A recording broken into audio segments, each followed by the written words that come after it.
Karthigai Deepam serial ஜனவரி 2 இன்னைக்கான எபிசோடில் என்ன நடக்கலாம் அப்படிங்கிறத ரிவ்யூவாக பார்க்கலாங்க.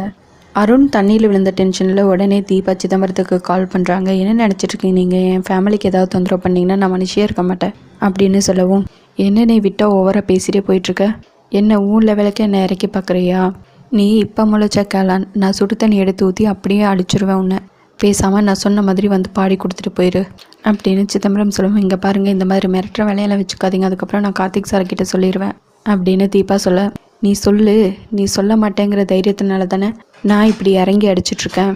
நீ திரிசங்க மாதிரி, நீ இப்படியும் அசைய முடியாது அப்படியும் அசைய முடியாது, சீட்டு கட்டால கட்டின கோபுரம் நீ, அதனால் ஒரு சீட்டு உருவனா கூட கோபுரம் அப்படியே கீழே விழுந்துடும்.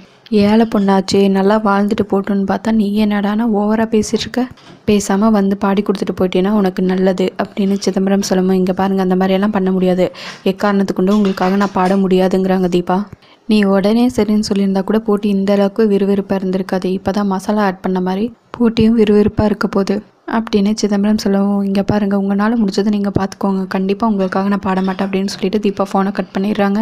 உன்னை எப்படி என் வழிக்கு கொண்டு வரணும்னு எனக்கு நல்லா தெரியும், கண்டிப்பாக நீ தான் வந்து என்னோட ஆல்பத்தில் பாட போகிற அப்படின்னு சொல்லிட்டு சிதம்பரமும் செம்ம டென்ஷனாக இருக்காங்க. அடுத்ததாக தீபா அருணாச்சலத்துக்கு ஷாக் அடித்தது, அருண் தண்ணியில் விழுந்தது, இது எல்லாத்தையும் யோசிச்சு பார்த்து ரொம்பவே பயந்து போய் உட்காந்துட்ருக்காங்க. அப்போ கரெக்டாக மீனாட்சி வராங்க. என்னாச்சு தீபா அப்படின்னு சொல்லி கேட்கவும், யார்கிட்டையுமே இப்படி ஒரு பிரச்சனையில் நான் மாட்டியிருக்கேன்னு சொல்லி அலர்ட் பண்ண முடியாத நிலைமையில நான் இருக்கேன்க்கா, இது எல்லாத்துக்குமே என்னோட சுயநல தான் காரணம் அப்படின்னு தீபா சொல்லவும், நீ எதுக்காக அப்படியெல்லாம் நினச்சிட்ருக்க, நீ இப்போ இந்த விஷயத்த சொல்லி அவங்க எல்லாரையும் அலர்ட் பண்ணணும்னு நினச்சின்னா அப்போ பல்லவி யாருங்கிற விஷயம் நீ சொல்ல வேண்டியது வரும், அது உனக்கு ஓகேவா அப்படின்னு மீனாட்சி கேட்கவும், இல்லைக்கா, ஆனால் நடக்கிற எல்லா பிரச்சனைக்கும் நான் தான் காரணம் அப்படின்னு தீபா சொல்லவும், சரி விடு தீபா, நீ கொஞ்ச நேரம் ரிலாக்ஸ் ஆகு, அங்கே பாட்டி கேம் ஸ்டார்ட் பண்ணுறதுக்காக எல்லாரையும் கூட்டிகிட்டு வர சொன்னாங்க அப்படின்னு மீனாட்சி சொல்லவும், இல்லைக்கா நான் வரல, நீங்கள் போங்க, எனக்கு கொஞ்சம் தலைவலிக்கிற மாதிரி இருக்குது அப்படின்னு தீபா சொல்ல, சரின்னு மீனாட்சியும் அங்கேருந்து கிளம்பிடுறாங்க. தீபா சிதம்பரம் பேசினதெல்லாம் யோசிச்சு பார்த்துட்டு அப்படியே படுத்துட்ருக்காங்க. உன் லெவலுக்கு என்ன இறக்கணும்னு நினச்சா நான் அவனை தொலைச்சிருவேன் அப்படின்னு சொன்னது யோசிச்சுட்ருக்காங்க. கரெக்டாக கார்த்திக்கும் வந்துடுறாங்க. என்னாச்சுங்க, தலைவலிக்குதுன்னு சொன்னீங்களா அப்படின்னு கார்த்திக் கேட்கவும், தீபா டக்குன்னு எந்திரிச்சு உட்காந்து கார்த்திக் சார்னு சொல்லிட்டு எந்திரிச்சு நிற்கிறாங்க. இல்லை சார், ஒரு மாதிரி டயர்டாக இருந்துச்சு, அதனால தான் நான் வரலன்னு சொல்லிட்டேன் அப்படின்னு தீபா சொல்லுவோம். இப்போ எப்படிங்க இருக்குது, பரவாயில்லையா அப்படின்னு கார்த்திக் கேட்க, இப்போ பரவாயில்ல சார் அப்படின்னு தீபா சொல்லவும், சரிங்க வாங்க போகலாம் அப்படின்னு கார்த்திக் கூப்பிட்டு, இல்லை சார் நான் கொஞ்ச நேரம் இங்கேயே இருந்துட்டு வரேன் அப்படின்னு சொல்லவும், ஏங்க உங்களுக்கு ஏதாவது பிரச்சனையாங்கிறாங்க கார்த்திக். இல்லை சார் அதெல்லாம் ஒன்றும் இல்லை அப்படின்னு சொல்லவும், நீங்கள் தான் ரெசார்ட்டுக்கு போகிறோன்னு சொன்னது ரொம்ப ஹாப்பியாக கிளம்புனீங்க, இப்போ என்னடானா இப்படி சொல்லிகிட்ருக்கீங்க, ஏதாவது பிரச்சனைனா சொல்லுங்கள் அப்படின்னு கார்த்திக் கேட்கவும், அதெல்லாம் ஒன்றும் இல்லை சார், நீங்கள் போங்க, நான் கொஞ்சம் இருந்து வரேங்கிறாங்க தீபா. சரிங்க, நீங்கள் எனக்காகலாம் ஒன்றும் வர வேணாம், நானே போகிறேன் விடுங்க அப்படின்னு சொல்லிட்டு கார்த்திக் கொஞ்சம் கோவமாக கிளம்புற மாதிரி கிளம்பவும், தீபா சரி சார் நானும் வரேன் அப்படின்னு சொல்லிட்டு தீபா கிளம்புறாங்க. கார்த்தியும் தீபாவோட கை பிடிச்சி ஹாப்பியாக கூட்டிகிட்டு போகிறாங்க. தீபாவும் ஹாப்பியாக போகிறாங்க. ரெண்டு பேருமே ரெசார்ட்டில் உட்காந்து ஸ்நாக்ஸ் சாப்பிட்டுட்ருக்காங்க. இந்த டிஷ் ரொம்பவே நல்லா இருக்குல்ல தீபா அப்படின்னு கார்த்திக் சொல்லவும், ஆமாம் சார் நல்லா இருக்குங்கிறாங்க தீபா. இன்னொரு பக்கம் பாட்டி மீனாட்சி கிட்ட கார்த்திக் தீபாவை பார்த்து நல்ல செய்தி ஏதாவது இருக்குமா அப்படின்னு கேட்க, அதெல்லாம் ஒன்றும் இல்லைங்கிறாங்க மீனாட்சி. சார் நான் உங்களுக்கு எப்படியாவது செஃப் கிட்ட கேட்டு இந்த டிஷ்ஷை உங்களுக்கு வீட்டில் ப்ரிப்பேர் பண்ணி கொடுக்குறேன் அப்படின்னு தீபா சொல்லவும், ஓகேங்கிறாங்க கார்த்தி. அதுக்குள்ளே தீபாவுக்கு சாப்பிட்ட ஃபுட்டு ஒத்துக்காமல் வாமிட் வரவும் ஓடி போய் வாமிட் பண்ணுறாங்க. பின்னாடியே கார்த்தியும் ஓடுறாங்க. என்னாச்சுங்க அப்படின்னு கேட்கவும், ஏதோ சாப்பிட்டது ஒத்துக்கல போல சார், அதனால தான் வாமிட் வந்துருச்சு அப்படின்னு தீபா சொல்ல, சரிங்க இருங்க நான் போய் தண்ணி எடுத்துகிட்டு வரேன் அப்படின்னு சொல்லிட்டு கார்த்திக் போகிறாங்க. அதுக்குள்ளே பாட்டி மீனாட்சி கிட்ட, நான் இப்போ தான் கேட்டு முடித்தேன், அதுக்குள்ளே பாத்தியா அப்படின்னு பாட்டி சொல்லிட்டுருக்கோம். மீனாட்சி பாட்டி அப்படியெல்லாம் ஒன்றும் இல்லைங்கிறாங்க. எனக்கு தெரியாதா, தலை குளிச்சு எவ்வளோ நாள்மா ஆச்சு அப்படின்னு கேட்கவும் தீபா சைலண்ட்டாகவே இருக்காங்க. அதுக்கப்புறம் கார்த்தி தண்ணி கொண்டு வந்து கொடுத்துட்டு தீபாவை சரி நான் ரூமுக்கு கூட்டிகிட்டு போகிறேன்னு சொல்லிட்டு ரூம் கூட்டிகிட்டு போகிறாங்க.